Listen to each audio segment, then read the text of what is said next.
नमस्ते student, BEd first year और अपना सब्जेक्ट है समकालीन भारत एवं शिक्षा। इसमें हम इकाई फर्स्ट पढ़ रहे हैं। इकाई फर्स्ट का जो आज का अपना टॉपिक है वो है रविंद्रनाथ टैगोर के जीवन परिचय के बारे में चर्चा करेंगे। इससे पहले की जो क्लास थी उसमें हमने महात्मा गांधी के जीवन परिचय पढ़ा था। महात्मा गांधी की शिक्षा दर्शन की क्या विशेषताएं हैं, शिक्षण पद्धति क्या है, उनका बुनियादी पाठ्यक्रम किस प्रकार का है, इन सभी बातों के बारे में हमने चर्चा कर ली थी। आज हम रविंद्रनाथ जी के जीवन परिचय के बारे में बताएंगे कि रविंद्रनाथ जी का जन्म कहाँ हुआ, किस प्रकार की इनकी शिक्षा दीक्षा रही और मृत्यु किस समय हुई थी। इनके बारे में आज की जो क्लासेस विस्तारपूर्वक अध्ययन करेंगे। कहेंगे कि रविंद्रनाथ टैगोर का जन्म 6 मई सन 1861 को, इनका जन्म 6 मई सन 1861 को बंगाल के एक शिक्षित, धनी एवं सम्मानित परिवार में हुआ था। इनका जन्म सन 1861 6 मई 1861 बंगाल के एक धनी और शिक्षित परिवार में हुआ था। यानी हम मान सकते हैं कि इनका जन्म बंगाल राज्य में और सन 6 मई सन 1861 को हुआ। अतः उनके पिता का नाम महर्षि देवेंद्रनाथ टैगोर था। उनके पिता का नाम महर्षि देवेंद्रनाथ टैगोर था और महर्षि ने देवेंद्र जो टैगोर थे उन्हीं की देखरेख में, उन्हीं के कंधों पर उनकी शिक्षा का समस्त भार रहा। रविंद्रनाथ टैगोर ने अपने पुत्र, जो देवेंद्रनाथ टैगोर हैं, उन्होंने अपने पुत्र रविंद्रनाथ टैगोर को संस्कृत, भारतीय दर्शन, नक्षत्र विज्ञान की शिक्षा प्रदान की। उन्होंने समस्त जिम्मेदारी अपने ऊपर ले ली। वैसे पिता होते हैं वो अपने पुत्र की शिक्षा दीक्षा का कार्यभार अपने ऊपर ही लेते हैं, इसलिए उन्होंने भी अपने पुत्र जो रविंद्रनाथ थे उनको संस्कृत, भारतीय दर्शन एवं नक्षत्र विज्ञान की शिक्षा प्रदान की। और तत्पश्चात उसी समय उन्होंने उच्च शिक्षा प्राप्त करने के लिए टैगोर को बंगाल अकादमी में भेज दिया। अतः जब उनकी प्रारंभिक शिक्षा पूर्ण हो गई, इसलिए उनको उच्च शिक्षा प्रदान करने के लिए उन्होंने उनको बंगाल अकादमी की उस स्थान पर उनको भेज दिया। जब बंगाल अकादमी में उनको भेजा तो बंगाल अकादमी में क्रमबद्ध तथा निष्क्रिय शिक्षण से रविंद्रनाथ टैगोर शीघ्र ही उब गए। उन्हें तत्कालिक शिक्षा से घृणा हो गई, इसलिए उन्होंने बंगाल अकादमी को छोड़ दिया। सन 1877 में रविंद्रनाथ टैगोर का कानूनी पढ़ाई के लिए इंग्लैंड गए। उन्होंने सन 1877 में कानूनी पढ़ाई के लिए वो इंग्लैंड गए, परंतु यहाँ पर भी उनको संतुष्टि नहीं मिली। इस प्रकार यहाँ पर भी उन्होंने शिक्षा प्राप्त नहीं की और पढ़ाई पूर्ण किए बिना ही अपनी पढ़ाई को अधूरी रखकर ही वह भारत वापस आ गए।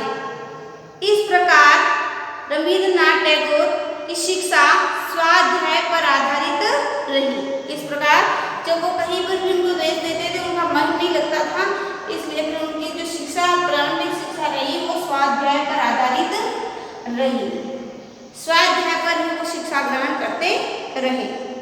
वे बंगाली पत्रिकाओं में अपने लेख देते रहते थे। जो बंगाली पत्रिकाओं थी उसमें वो अपनी जो कृतियां लिखते थे उन लेखों को समय समय पर देते थे।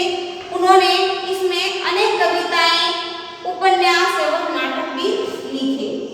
उनकी जो बंगाली पत्रिका थी उनमें उन्होंने लेख दिए, जिसमें उन्होंने धीरे धीरे इतनी ख्याति प्राप्त की या शिक्षा के प्रति इतना प्रेम जागृत हो गया कि उन्होंने उसमें बंगाली भाषा में अनेक कविताएं रचनाएं की, उपन्यास और नाटक लिखे।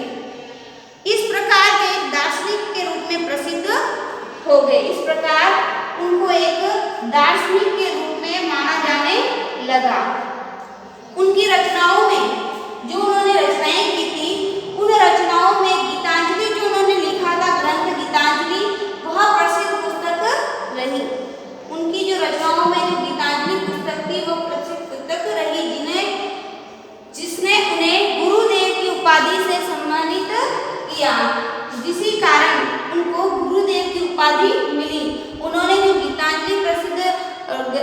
लिखा था, उन्हीं ग्रंथ के कारण उनको गुरुदेव की उपाधि भी मिली थी। इसके लिए कलकत्ता विश्वविद्यालय ने उन्हें डी लिट की उपाधि से सम्मानित भी किया। इस हेतु उनको जब गुरुदेव की उपाधि मिली गीतांजलि ग्रंथ रचने के बाद, तो उनको जो कलकत्ता विश्वविद्यालय है उसी से द्वारा डी लिट की उपाधि भी सम्मानित किया गया। और 1915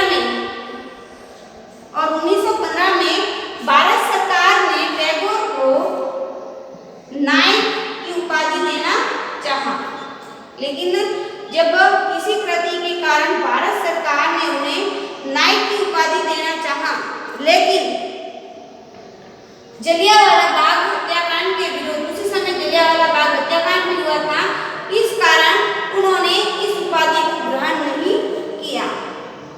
नाइट की उपाधि देना चाहा, लेकिन जलियांवाला बाग हत्याकांड के कारण उन्होंने इस उपाधि को ग्रहण नहीं किया। इसके बाद रविंद्रनाथ टैगोर ने अनेक देशों के भ्रमण करने के पश्चात सन 1921 में विश्वव्यापी विश्व भारती विश्वविद्यालय की स्थापना की। इन्होंने फिर अनेक देशों का भ्रमण किया, क्योंकि वो दार्शनिक कहलाए, और उन्होंने अलग अलग देशों के भ्रमण के बाद उन्होंने सन 1921 में विश्व भारती विश्वविद्यालय की स्थापना की। रविंद्रनाथ टैगोर ने 20 वर्षों तक इसके विकास के लिए अथक प्रयास किए। जो उन्होंने विश्व भारती विश्वविद्यालय की स्थापना की, उसके लिए उन्होंने 20 वर्षों तक उसमें काम किया और उसके विकास के लिए अथक प्रयास भी किए। और सन 1941 में रविंद्रनाथ टैगोर की मृत्यु हो गई।